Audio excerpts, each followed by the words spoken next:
In front of me is Samsung Galaxy A16 and today I would like to show you how you can turn on or off app notifications.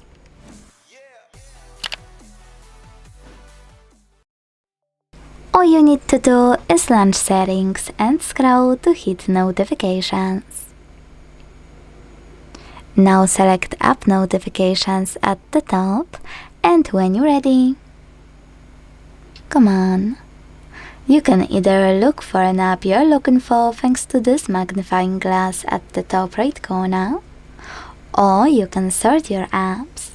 To sort them, click on this icon at the top right corner and decide if you want to see all of your apps, apps with most recent notifications, most frequent notifications, or notifications already off.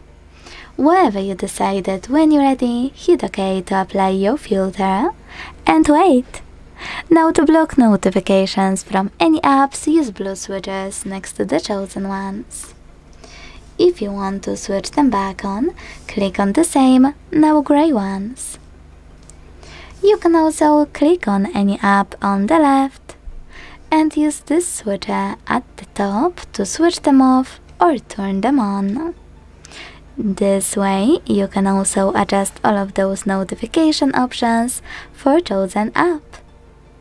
Thanks so much for watching. If you enjoyed this video, leave a like, comment and subscribe. Bye!